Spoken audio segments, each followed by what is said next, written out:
me French. Hello. Përshëndetje të gjithëve, mirë se vini në Pardon My French, mirë se vini edhe këtë të mërkur.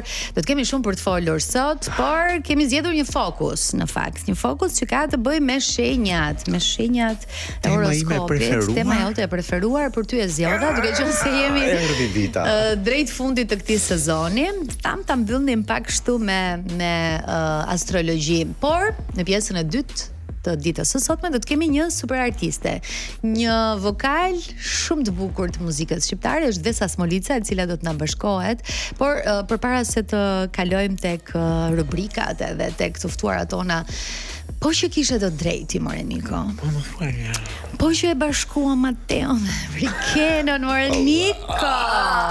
Nga java në javë. Na blen kpuca do tani. Që si bëhet ajo gjë? Çana detyrohen. Ata ndoshta ishin dhe në ujëra të mira, ne thjesht tham një mendim. Zemra nuk e di, unë di që ne tham dy ditë në vend ndodhi. Ne në këtë studio shpresuam që ata të ribashkoheshin, duke u nisur edhe nga gjitha komentet që marrim her pas here dhe vëmendja që ata kanë si çift. Duke ditur tani që njëri është dem, tjetri është dash, do më duhet tani astrologja të di, të mësoj si do t'i shkoj këtyre shenjave që të kuptoj unë logjikën e çiftit. Po, mirë janë me sa diun.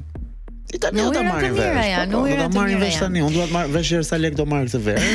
Edhe unë e kam shumë të rëndësishme këtë pjesën. Tepër. Kështu që kemi një puntat sot e cila ka të bëjë pikërisht me këto. Do të flasim për astrologji dhe për muzikë në pjesën e dytë. Ti ke pasur një javë të mirë, më sa kam parë. Kam pasur një javë të mirë. Tepër të mirë, pozitive si gjë. Të shizon topi vazhdoi dhe me dramat e tua. Unë nuk po drama, janë gocat shumë dramatike. Unë si Niko jam thjesht një njerëz i qetë dhe i mirë. Po vajzat janë dramatike shumë, po kaloj shumë bukur. Me të vërtetë. Kështu që po e shijon, kjo ka rëndësi. Po e shijoj dhe kur mendoj që për një muaj e ca mbaron ky rrugtim udhëtimi. Trishtohem shumë. Po sezoni tjetër Niko. Mos bëj kështu. Mos bëj kështu. Do të shkëputemi për pak publicitet dhe muzikë në Top Albania Radio dhe do të vim në studio me Denisa Shyle, një super astrologe e cila do të na parashikojë dhe do të na thotë se si do të jetë kjo verë për të gjitha shenjat, por jo vetëm kaq. Edhe pak për futbollin, cili nga ekipet është më favorit, duke u nisur nga titullarët e tyre. Pas pak.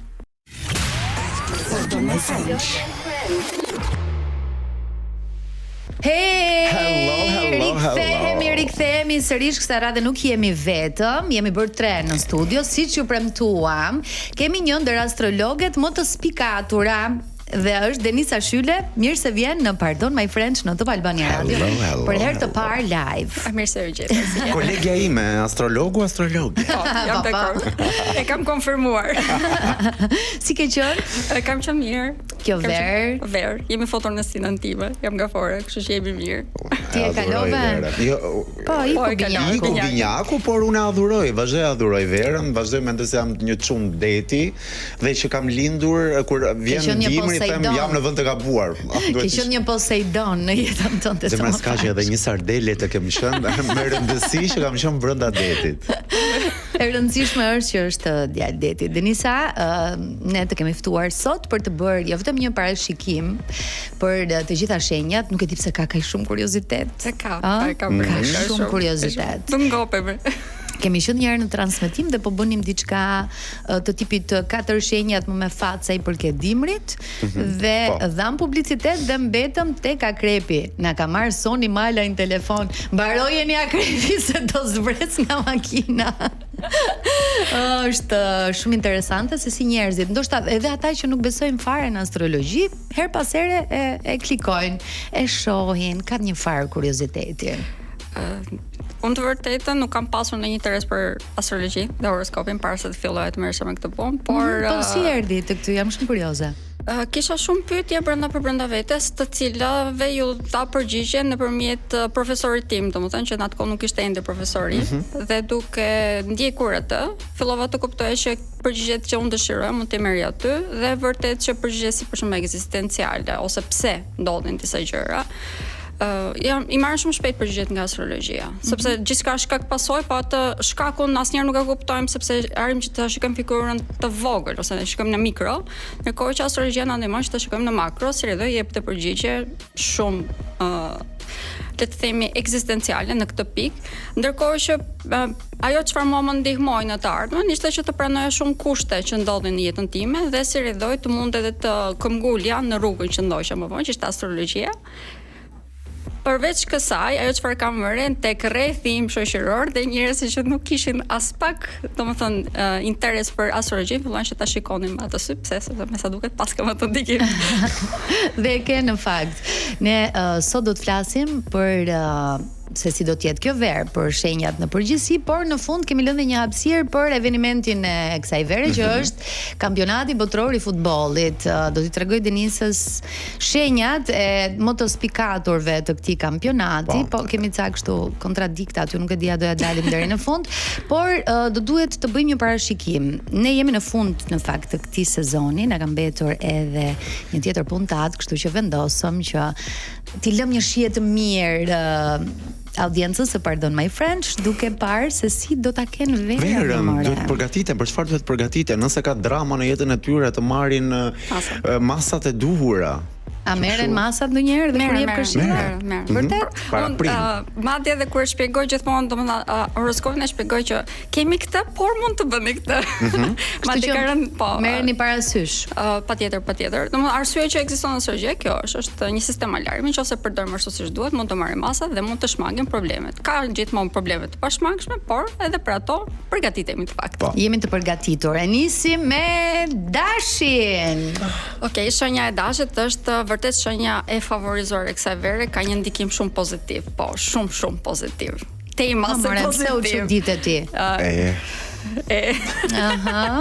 Sidomos në lidhje me çështje sentimentale, në krijimin e diçka të re, të projekteve të reja të cilat sjellin lumturinë në jetën e tyre, pak a shumë heqin dorë nga çdo negativitet që kanë në jetën e tyre.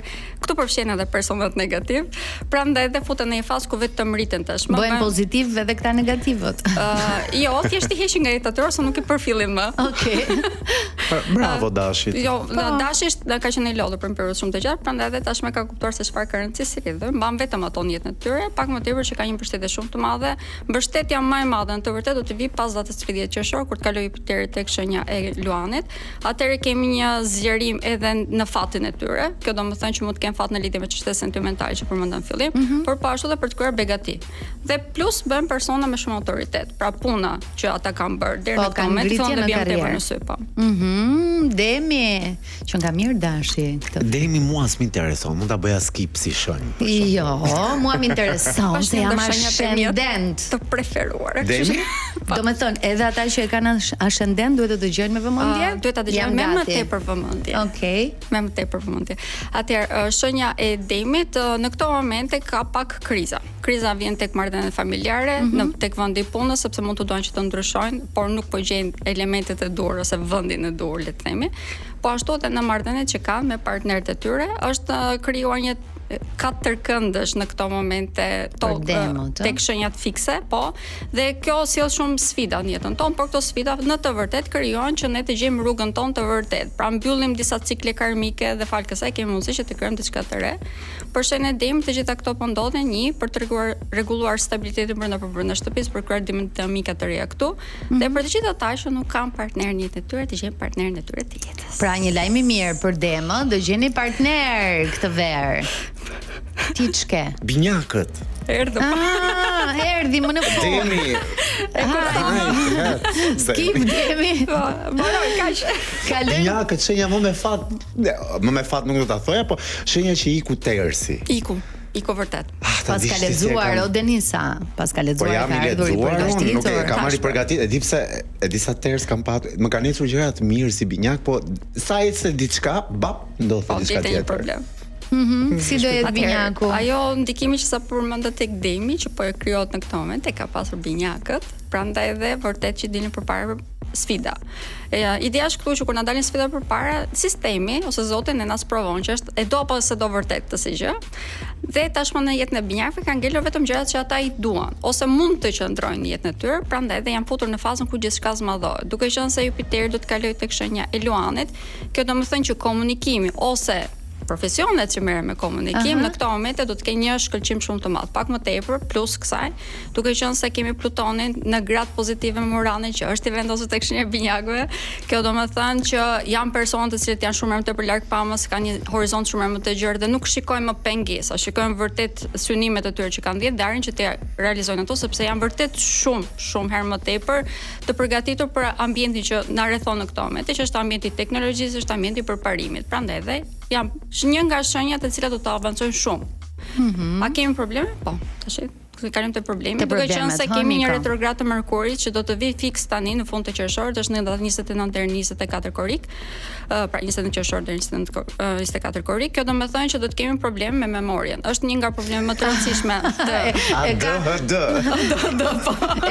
e ka edhe kur nuk e ka Merkurin në retrograd. Është një problem që e kam edhe unë, kështu që Zemra unë them kanë takuar Patrick Swayze, çfarë po thua? Dhe harroj që kanë takuar me vërtet. Në Shqipëri thot, domethënë nëse, kështu që kuptoj vetë situatën. Pra, do keni probleme binjak të dashur me memorien kryesisht. Me memorien, në mënyrë që të shmangni këto probleme, do të këshilloj që të thonë domani shënime që të magnez. Po, magnezi po. Tani për te shakas. Edhe shënime. Mendon që kjo do na penalizojë binjakët apo është thjesht momentale dhe kalon? Është momentale. Retrograda e Merkurit gjithmonë ka këtë si efekt, ne duhet të ngadalsojmë dhe të vrojtojmë, nuk do të marrim vendim ose nuk do të veprojmë. Në momentin që ne e plotësojmë këto kushte, është periudhë pozitive në të vërtetë, sepse është periudhë që kemi shanse të dyta për gjithçka. Tani favorizimi në këtë studio i bëhet vetëm binjakëve dhe peshorëve, se do kemi pyetje ekstra për Denisës, përveç parashikimit të saj zyrtar, për të gjitha shenjat. Para do të keni? Para? Po nga puna rritja në punë sill para. Bravo, Do të çojmë Niko. pushime. Faleminderit Niko. Publicitet.